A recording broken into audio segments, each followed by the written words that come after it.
Implant place చేసిన తర్వాత ఎలాంటి జాగ్రత్తలు తీసుకోవాలి, ఎలాంటి ఫుడ్ ఐటమ్స్ తినొచ్చు అండ్ ఎలా మెయింటైన్ చేయాలి అనేది ఈ వీడియోలో చూద్దాం. ఇంప్లాంట్ ప్లేస్ చేసిన తర్వాత ఫస్ట్ 24 అవర్స్ అనేది చాలా ఇంపార్టెంట్. సో మీకు డాక్టర్ కొన్ని ప్రికాషన్స్ ఇస్తారు. ఎలాంటి ప్రికాషన్స్ ఇస్తారు అంటే ఉమ్ము బయటికి ఊసేయకూడదు, స్పిట్టింగ్ అనేది చేయకూడదు, నెక్స్ట్ అండ్ గార్గిలింగ్ కానీ రిన్స్ కానీ చేయకూడదు, అండ్ స్ట్రా యూజ్ చేయకూడదు, and air blow like balloons ఊదడం ఇలాంటి ఊదే పనులు కూడా చేయకూడదు. సో ఇలా చేసినప్పుడు ఏమవుతుంది అంటే అక్కడ మనము బ్లీడింగ్ ని డిస్టర్బ్ చేసినట్టు అవుతుంది అనమాట. ఎప్పుడైనా మనం ఒక ఇంప్లాంట్ ప్లేస్ చేసిన తర్వాత యూజ్ అవ్వడం అనేది బ్లడ్ అనేది ఇమీడియట్ గా క్లాట్ అవుతుంది. సో అది క్లాట్ అవ్వకుండా ఇలాంటి పనులు చేస్తే అది బయటికి యూజ్ అయిపోతూ ఉంటుంది అనమాట, కంట్రోల్ అవ్వదు. ఇలాంటి ప్రికాషన్స్ అనేవి తీసుకోవాలి. నెక్స్ట్ వచ్చేసి స్మోకింగ్ అలవాటు ఉన్న, ఆల్కహాల్ కన్జంప్షన్స్ ఉన్న స్టాప్ చేయాలి. స్మోకింగ్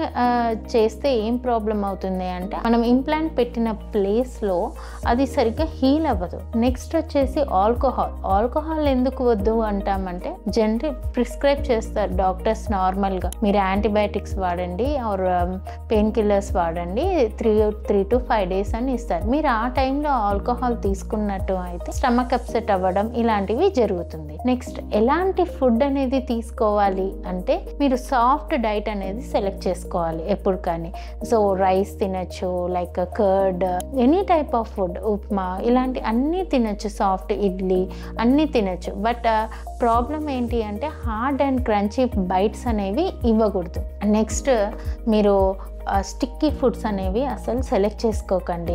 సో ఇలాంటి ప్రికాషన్స్ అనేవి డైట్లో మీరు ఖచ్చితంగా తీసుకోవాలి. నెక్స్ట్ ఎలా క్లీన్ చేసుకోవాలి మీరు ఆ ఇంప్లాంట్ సైట్ని అంటే బ్రష్ అనేది హార్డ్గా ఇంప్లాంట్ సైట్లో చేయకండి. నార్మల్గా టీత్ అంతా బ్రష్ చేసిన తర్వాత ఫింగర్తో మసాజ్ అనేది చేయండి. అక్కడ ఫింగర్తో నార్మల్గా మసాజ్ చేస్తూ ఉంటే అక్కడ ఫుడ్ పార్టికల్స్ అనేవన్నీ క్లీన్ అయిపోతూ ఉంటాయి. నెక్స్ట్ వచ్చేసి చాలా మంది చేసే పని ఏంటంటే అక్కడ ఏదో పెట్టారు కదా అని చెప్పేసి నాలుకతో పద్దాకా డిస్టర్బ్ చేస్తూ ఉంటారు, లేదా ఫింగర్తో టచ్ చేస్తూ ఉంటారు. అలా మీరు డిస్టర్బ్ చేస్తూ ఉంటే హీలింగ్ అనేది సరిగ్గా అవ్వదు, డిలే అవుతూ ఉంటుంది. సో మీరు ఇలాంటి ప్రికాషన్స్ కానీ మీరు తీసుకున్నట్టు అయితే మీకు అక్కడ ఇంప్లాంట్ అనేది బాగా హీల్ అయిపోతుంది. 7 days తర్వాత మీరు డెంటల్ విజిట్ చేసి అక్కడ డాక్టర్ మీకు సూచర్ రిమూవల్ అనేది చేస్తారు. సూచర్ రిమూవల్ చేసిన తర్వాత కూడా సేమ్ ఇలానే మీరు మెయింటైన్ చేస్తూ ఉంటే మీకు త్వరగా హీల్ అయిపోతుంది ఆ ప్లేస్ అంతా. అండ్ నెక్స్ట్ 3 months తర్వాత మీరు చక్కగా అక్కడ క్యాప్ అనేది ఇంప్లాంట్ పైన పెట్టుకోవచ్చు. Thank you.